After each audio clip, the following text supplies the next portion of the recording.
Hi everybody, this is Daniel and welcome to my YouTube channel Daniel Style, where we deal with topics from business to style. This is an update on the ongoing situation with the 4 divers that were lost in the pipeline, and Paria Fuel Trading Company Limited held a press conference on Sunday evening.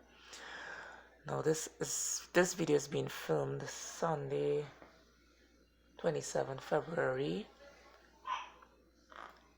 in the night, and there is another video where I would have covered all the earlier reports.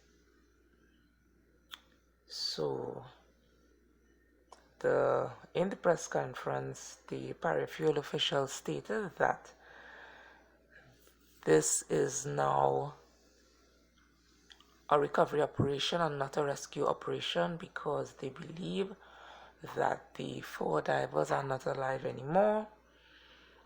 They stated that they not plan, because at the time of the press conference, the recovery operation would have already started.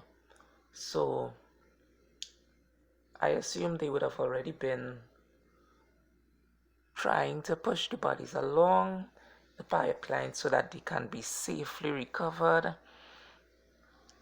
and respectfully returned to the families. The officials also stated that got some advice from the Coast Guard and other officials, and they were told that it's too risky to send rescue divers when the condition of the pipeline is unknown. So basically they're saying that they presume that the divers are not alive because of the amount of time that has passed, and they are just trying to get the bodies out safely and as gently as possible and respectfully as possible, as to not, I assume, not to damage the bodies. The officials also shared their condolences. So then they took questions.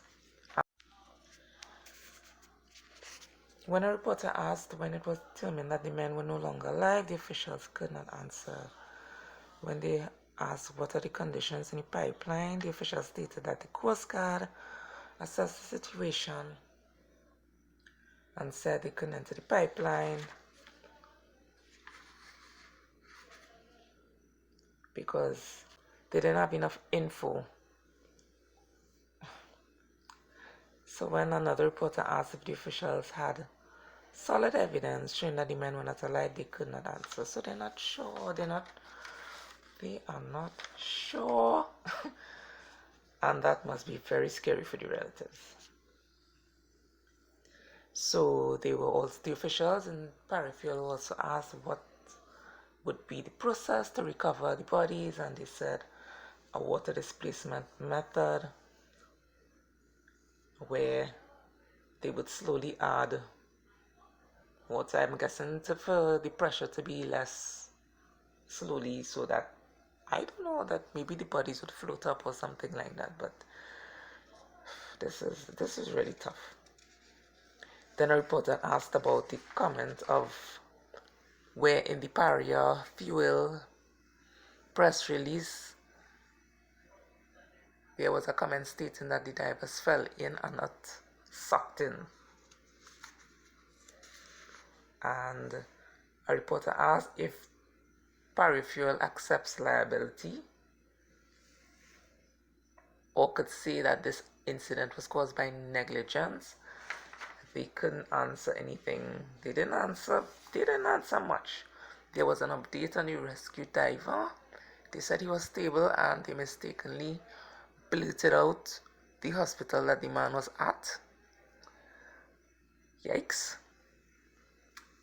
And Paria officials said that the relatives had to stay in a shed when they were asked by a reporter, because the company has chemicals and other substances that may be risky to persons. those reporters had them hopping and they didn't really answer. And you see, this situation, this is a very angering situation, and I believe the relatives should go for what they could get, retribution, whatever, because this can't be, this is definitely not acceptable.